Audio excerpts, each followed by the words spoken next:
La Syrie s'enfonce dans la guerre civile alors qu'un nouveau massacre a fait des dizaines de morts, dont de nombreux enfants, mercredi dans la région de Hama. Les bombardements sont quotidiens. C'est une ville de 50 000 habitants, presque tous des civils. Il y a seulement quelques opposants armés. Ces images ont été tournées hier dans la ville de Talbissé, près de Homs. La population terrorisée tente de fuir les tirs d'obus tandis que les blessés sont évacués par dizaines. Une violence que la communauté internationale, toujours impuissante, condamne fermement. Sur cette vidéo amateur, des cadavres de tous les âges. Des bébés, des enfants, des femmes. Il s'agirait des victimes d'un massacre qui a eu lieu mercredi soir dans la province de Hama. Le plan de paix proposé par Kofi Annan semble désormais bien loin. Pour Ban Ki-moon, le secrétaire général de l'ONU, la violence en Syrie n'a jamais atteint un tel niveau. Le danger d'une guerre civile généralisée est imminent et réel. Les massacres dont nous avons été témoins dans les dernières semaines sont des crimes contre l'humanité. Tous les efforts sont faits pour s'assurer que si la situation devient une guerre civile, elle ne s'étende pas aux pays voisins. Un nouveau groupe de contact international pourrait voir le jour. L'objectif est toujours le même, faire cesser les violences dans le pays. Mais la Russie et la Chine continuent à soutenir leur allié syrien et refusent une intervention armée. Les violences entre les forces du gouvernement et les opposants au régime durent depuis plus d'1 an. Elles ont fait des milliers de morts.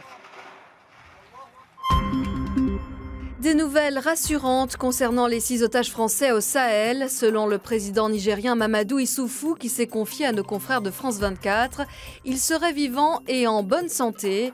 4 d'entre eux employés par le groupe nucléaire français Areva ont été enlevés en septembre 2010 dans le nord du Niger. Les 2 autres l'ont été en novembre dernier au Mali. François Hollande recevra le président Issoufou lundi à propos notamment de la situation des otages.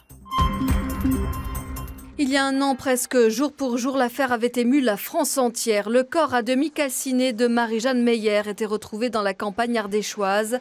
Le meurtrier présumé de la jeune fille de 17 ans a été interpellé jeudi soir alors qu'il tentait de fuir en Espagne. Marie-Jeanne Meyer avait 17 ans. Elle est morte, assassinée en juin dernier, alors qu'elle faisait son jogging dans cette forêt escarpée, au-dessus de Tournon-sur-Rhône, en Ardèche.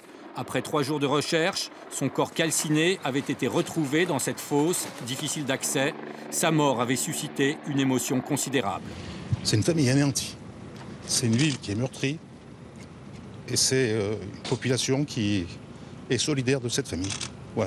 Marie-Jeanne a-t-elle croisé sur sa route Anthony Draoui? Les enquêteurs considèrent en tout cas le jeune homme comme le principal suspect dans l'assassinat de la jeune fille. Anthony Draoui est connu pour son comportement très violent. Quelques jours après le meurtre de Marie-Jeanne, Anthony Draoui avait également agressé cette coiffeuse de Saint-Rambert d'Albon, une bourgade de la région. Mais surtout, des traces d'ADN du jeune homme ont été retrouvées dans la fosse où le corps de Marie-Jeanne a été découvert. Anthony Draoui avait pris la fuite le jour de la découverte du corps. Il a été interpellé hier en Espagne lors d'un contrôle d'identité et a été remis ce matin aux autorités françaises. La lutte contre l'obésité au centre d'une journée européenne en cette fin de semaine. En France, 20 millions de personnes sont en surpoids. C'était le cas d'Alexandre. Le petit garçon a été pris en charge dans le cadre d'une consultation spécialisée. Et aujourd'hui, il a appris à mieux se nourrir. Alors quand t'aimes bien, quelle quantité tu manges? Les carottes par exemple, t'aimes bien, tu vas manger. C'est un test qui en dit plus long qu'un discours. En quelques images, le diagnostic est vite posé. Entre ça et ça? D'accord. Généralement, au niveau des repas, ça va, c'est assez équilibré. Il manque parfois des légumes, parce que c'est pas toujours évident aussi de les faire manger aux enfants ou de les cuisiner. Mais ce qui va jouer le plus, c'est les grignotages. Il y a des choses que tu t'interdis? Oui, parfois. Comme quoi? Comme les gâteaux au chocolat, des bonbons et des jus gazérifiés. Vas-y, tu peux monter dessus. C'est devenu une routine, un rendez-vous régulier avec la balance pour Alexandre. Ce jour-là, un petit kilo en plus, mais rien d'inquiétant. Et on va attendre le poids 37,200. Les années passées, il avait pris en peu de temps 5 puis 7 kilos. Un régime de croisière qu'il a fallu enrayer. Ici, ça avait beaucoup accéléré. On est en train de se rapprocher de la courbe blanche qui est plus la norme. Et puis donc, quand on fait le rapport des deux, eh bien, on se rend compte que l'IMC, il a baissé même. Ouais. Son indice de masse corporelle retourne vers la normale et ce sans régime. Alexandre a multiplié les sports, toujours en faisant surveiller ses articulations.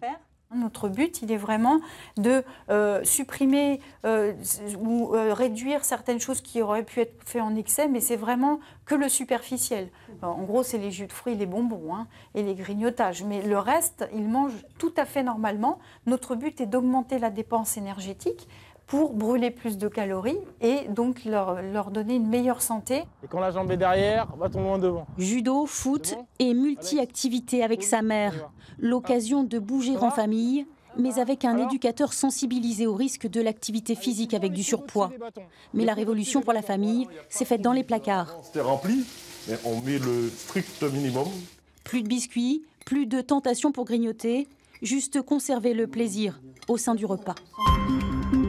Enfin, coup d'envoi ce vendredi de la grande fête du football européen. L'Euro 2012 débute en Pologne et en Ukraine, pays co-organisateur de la compétition. Le match des supporters a lui déjà commencé et vous allez le voir, chacun est persuadé que son équipe remportera la finale le 1er juillet prochain. Je pense que nous avons de bonnes chances de remporter ce tournoi, même si nous aurons besoin de beaucoup de chance. Moi, je pense que la Pologne ainsi que la France vont se qualifier. En espérant que ce supporter polonais ait vu juste, la France entrera en lice lundi contre l'Angleterre.